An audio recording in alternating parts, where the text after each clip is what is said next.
This is Dave Portnoy. He's loud. I don't get dressed up to walk. Dead sprint? 5.5, 40? Yeah, I'm doing that.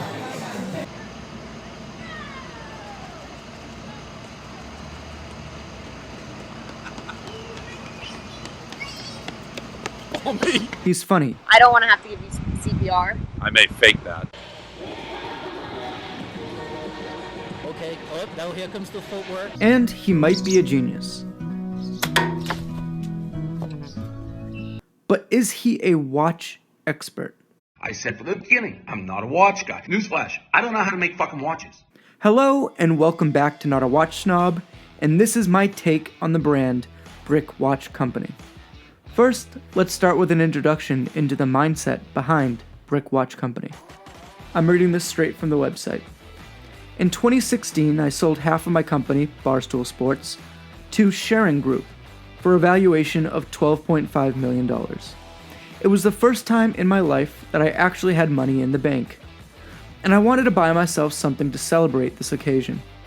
I decided a Rolex would be my gift to myself. I spent weeks looking at watches ranging from $10K to $100K. I got right up to the point of buying myself one, and then I asked myself, what am I doing? I was not a watch guy, and it seemed insane to spend that much money on a status symbol. I didn't need to prove anything to anybody, so instead, I bought myself a 1972 used yellow Bronco. The thing is a piece of shit that constantly broke down, and it looked great. Anyway, I thought it would be the end of my watch odyssey. Fast forward to 2020. I was walking out of a casino when I was handed a watch as a gift by a stranger. I started wearing it all the time. I reached out to the company that made the watch and I told them I wanted to represent the brand. They told me I was too controversial and didn't fit the type of person they wanted representing the company. The second I hung up the phone, I decided I was going to start Brick Watch Company. So he basically started a spite store. So you're operating this place just out of spite? Yeah, it's a spite store. And I respect the shit out of that. To be honest with you, I really respect the shit out of that. That's like the ultimate fuck you. Now let's dive into his watches. First, he has two different types of watches.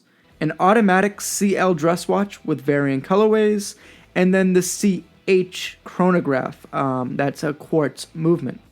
Anytime I talk about Brick Watch, which I'm assuming will happen after this video, I'm getting hate like I've never gotten. I guess there's watch hardos, watch nerds, watch dorks, and then just Dave Portnoy haters. I was in every step of the design process of these watches.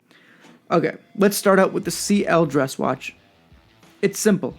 It's classic.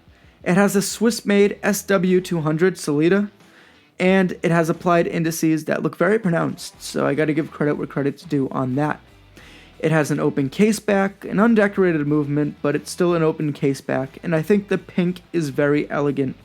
And honestly, it's just a simple, timeless design.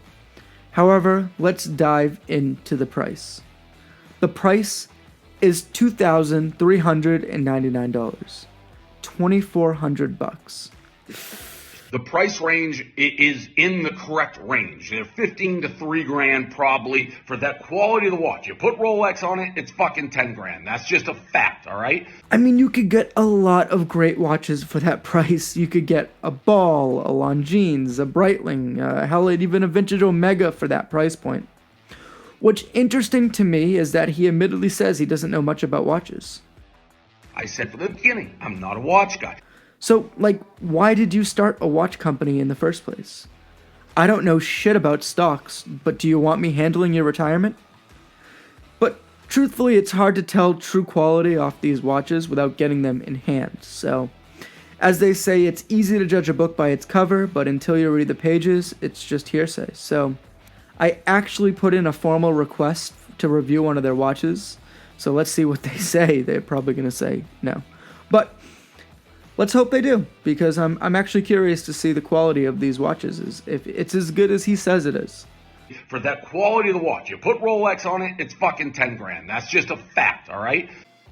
Now let's dive into the CH, the chronograph.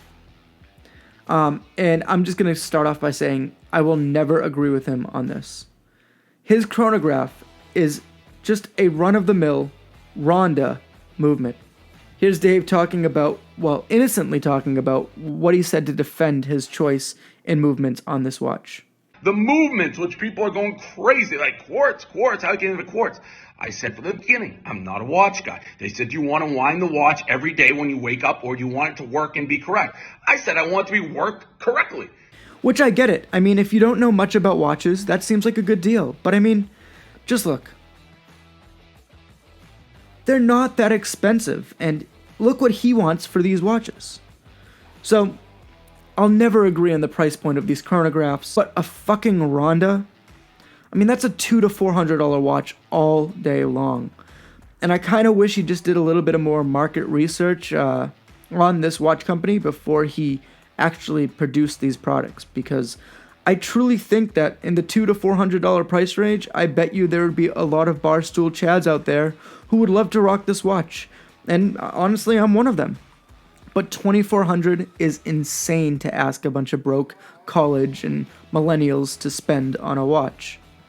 All in all, I think Dave has taken a lot of heat for releasing these watches, and I think honestly people are right and they're also wrong, because until you actually get the watch in hand, it's easy to just judge a watch off of a couple of artist renderings.